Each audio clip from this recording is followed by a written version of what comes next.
J'ai compris que mon nom avait disparu du dépôt principal, et c'était seulement le début. Ils avaient tout nettoyé. Mon identifiant Git, mes commits, même les commentaires dans le code que j'avais écrit tard le soir, seul dans un bureau vide.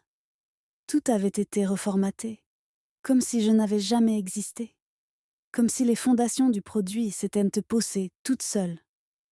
Dans la réunion de ce matin-là, ils avaient projeté une roadmap flambant neuve, animée, colorée, bourrée de mots creux, refonte, scalabilité, synergie.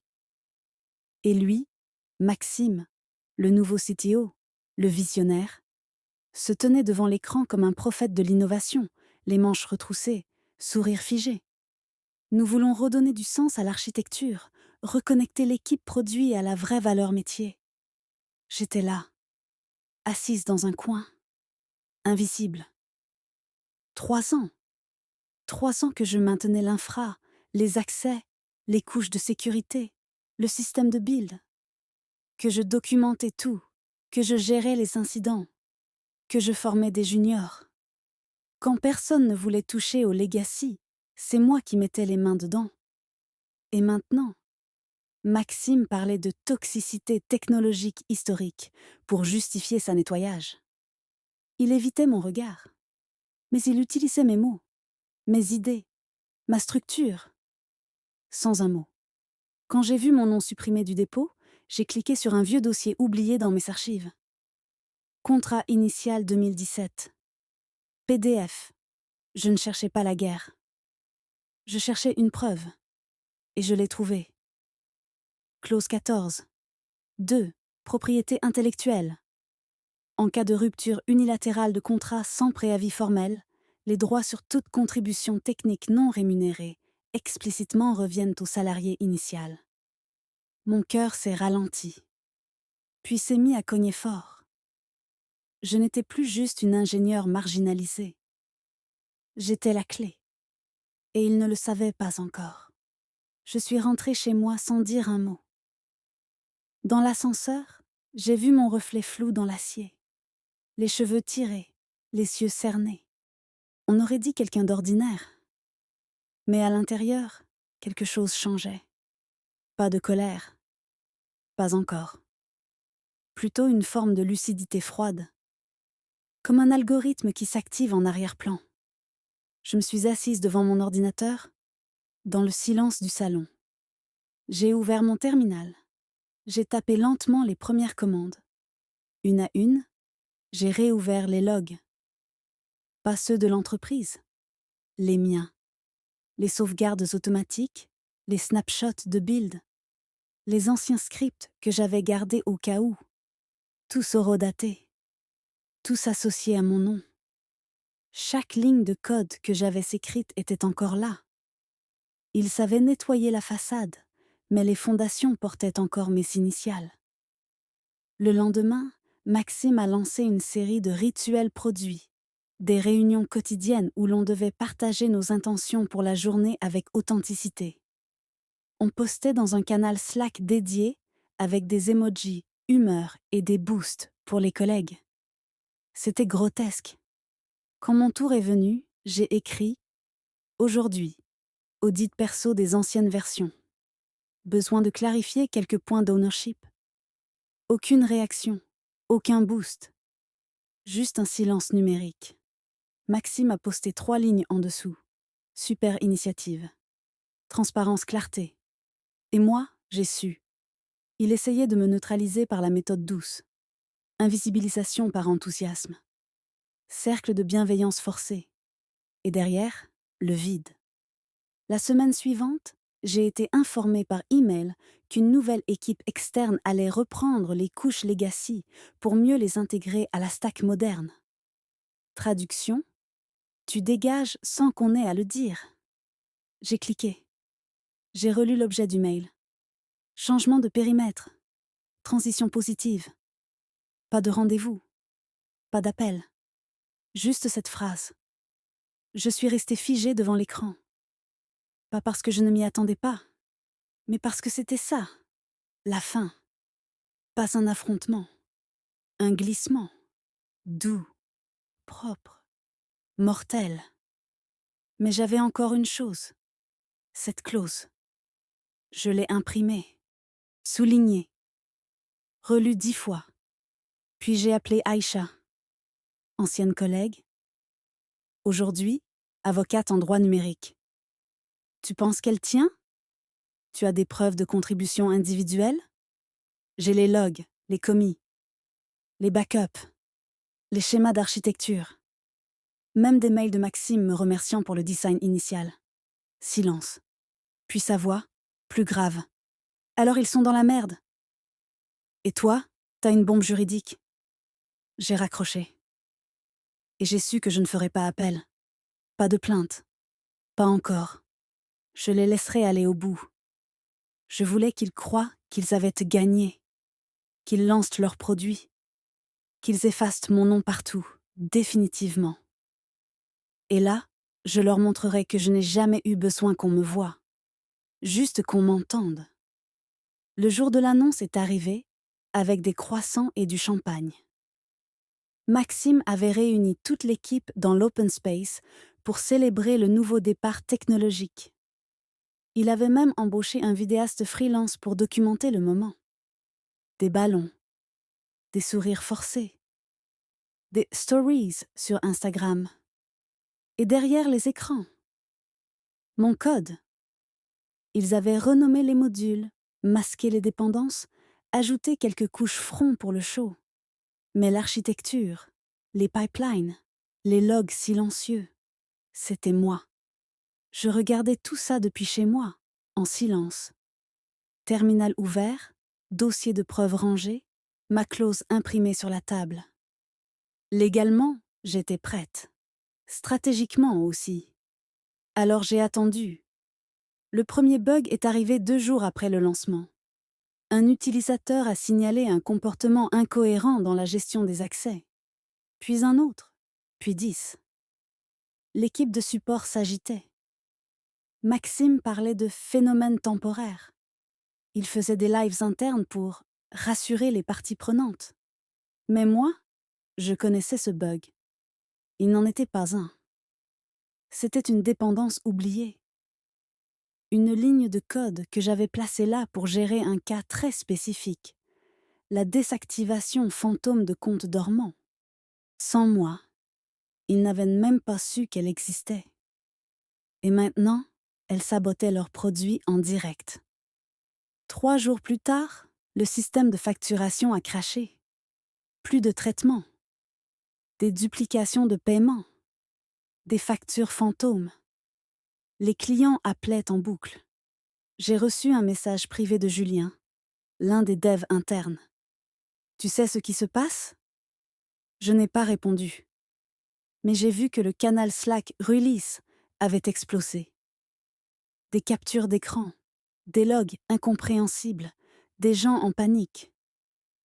Et Maxime, absent. Ils ont tenté de restaurer une version précédente. Mauvais move. Celle qu'ils ont relancée contenait un prototype non validé, sans les correctifs que j'avais apportés juste avant mon départ. Résultat, les erreurs se sont démultipliées. Le support ne suivait plus.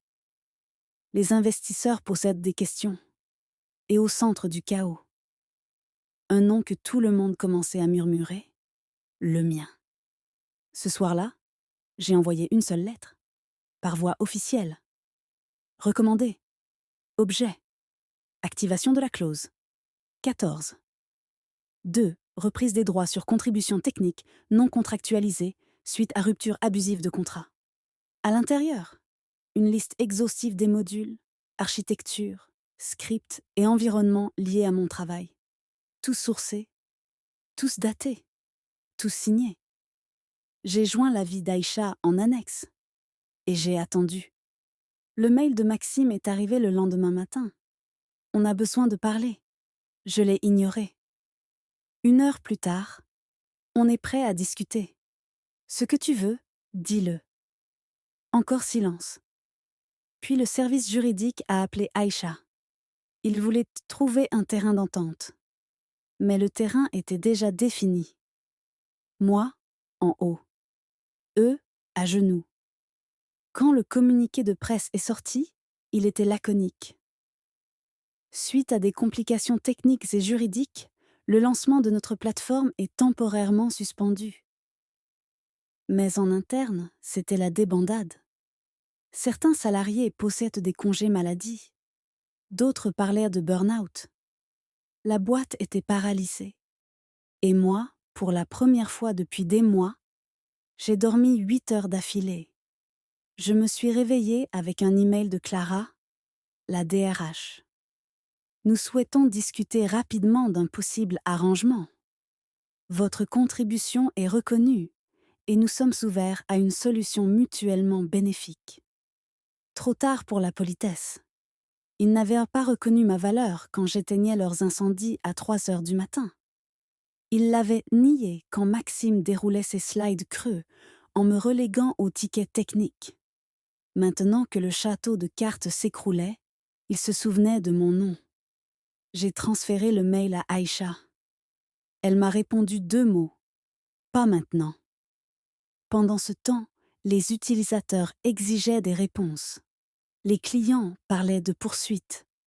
Une vidéo d'un utilisateur furieux, expliquant les bugs et les factures erronées, est devenue virale sur LinkedIn. Puis la presse tech s'est emparée du dossier. Un article titré Startup Star, Empire fragile racontait tout. Le changement de direction, les bugs, le départ discret d'une ingénieure senior.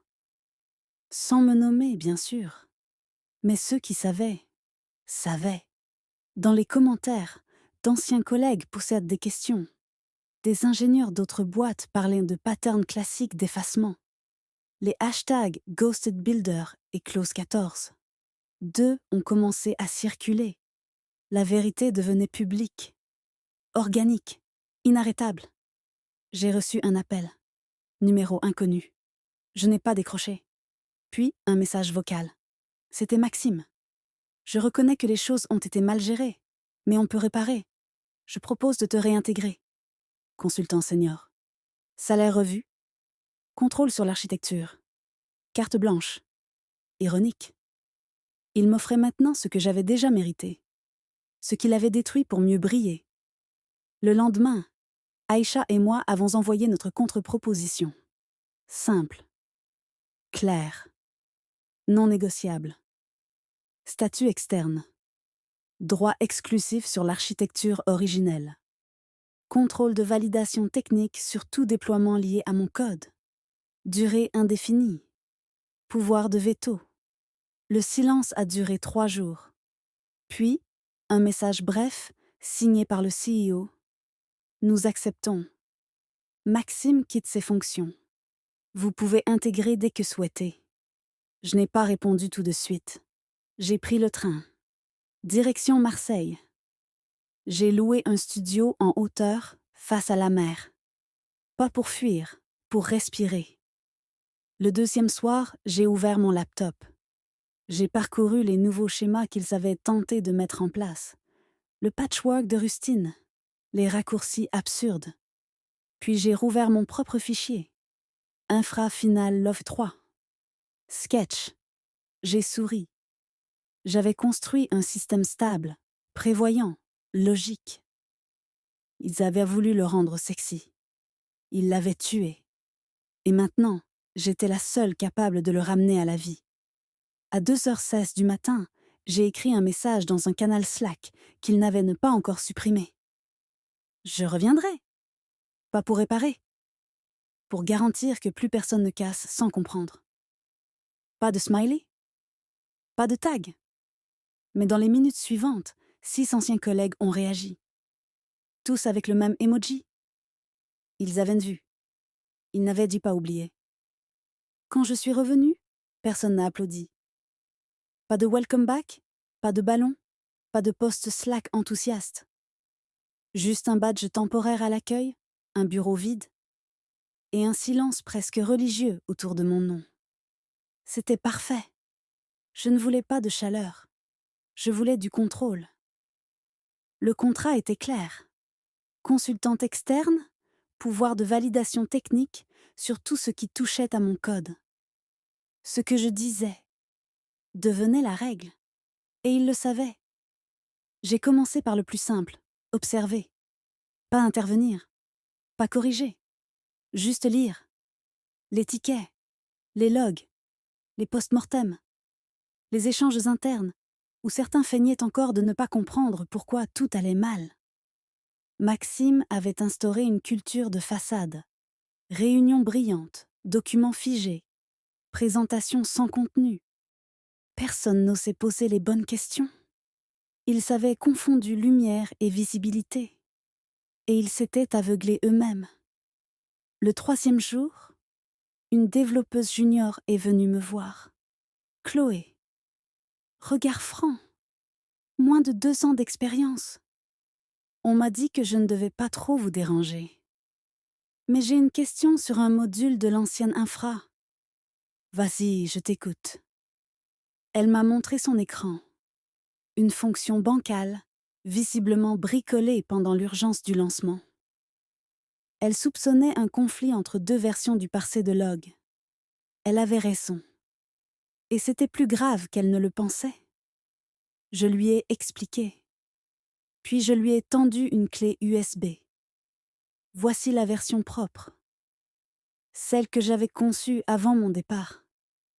Tu peux l'étudier, la comprendre, la critiquer si besoin. Mais promets-moi une chose, ne copie jamais ce que tu ne comprends pas. Elle a hoché la tête, sérieuse. C'était la première fois depuis longtemps que je me sentais ingénieure. Pas exécutante, pas survivante, juste, bâtisseuse. Les semaines ont passé. Maxime avait disparu des Slack. Son nom rayé des accès, effacé des documents. Un fantôme administratif. Mais ces dégâts, eux, étaient les bien vivants. J'ai commencé à proposer des refontes ciblées, pas globales, pas spectaculaires, des réparations invisibles, solides. Le CEO m'a appelé un soir.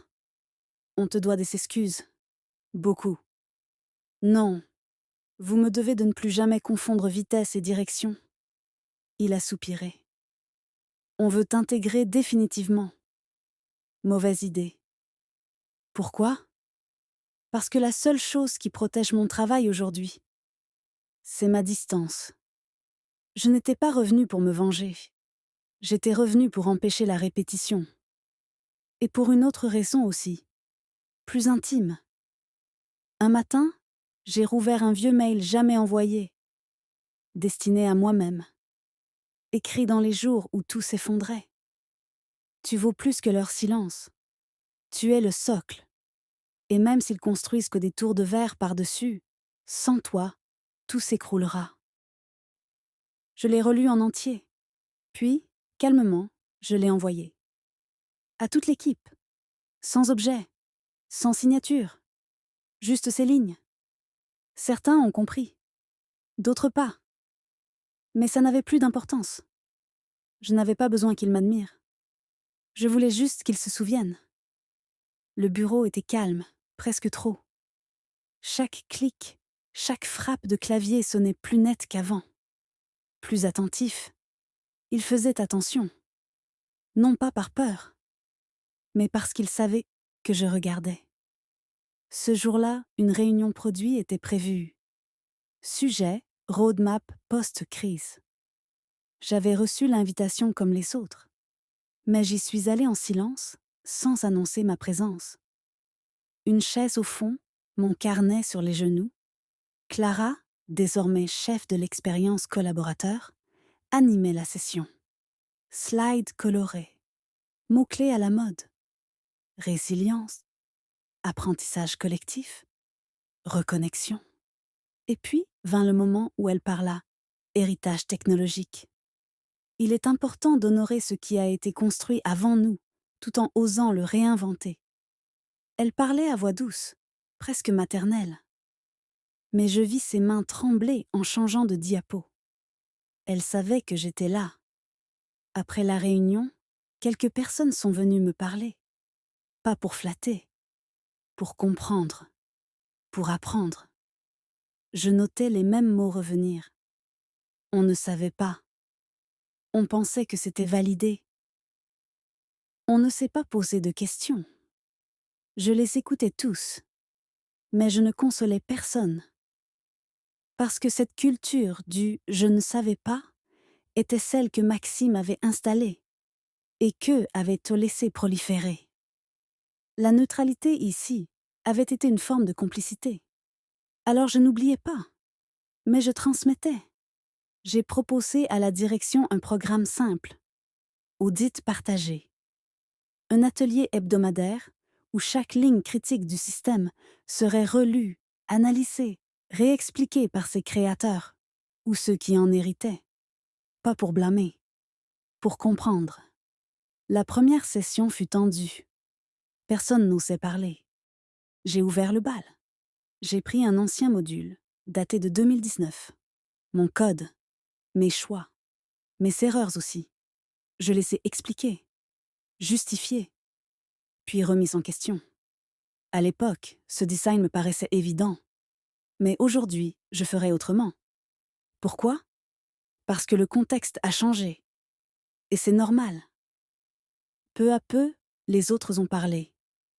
Et cette salle, d'abord figée, est devenue vivante. Le troisième atelier, c'est Chloé qui l'a dirigé. Elle a démonté une fonction de traitement d'erreur, la sienne, et a proposé une version plus claire. Elle n'a pas attendu mon approbation. Elle l'a assumée. Et moi, je me suis tue. Parce que c'était ça, la vraie réparation.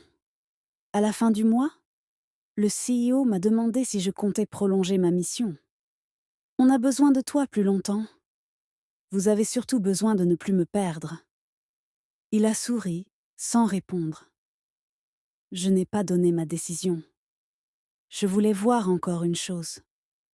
Un soir, je me suis connectée au dépôt central. J'ai vu un commit, signé par un nouveau développeur. Message. Reprise du module original, réécriture partielle. Merci aux fondations. Pas mon nom, mais ce mot, fondation. Il suffisait. Parce qu'il disait l'essentiel, que le vernis avait craqué. Et que, dessous, il voyait enfin ce qui tenait tout ensemble. Et qui l'avait construit? La demande officielle est arrivée un mardi matin à 08h42. Objet. Établir une collaboration permanente avec droit de co-direction technique. Il voulait m'installer au cœur du système. Carte blanche, budget, équipe. Une place dans l'organigramme, un titre à rallonge, un salaire qu'il n'aurait jamais proposé à une femme de mon âge il y a 1 an. Le ton était poli, le PDF bien rédigé. Rien à redire. Mais tout sonnait faux. Pas à cause du fond, à cause du moment.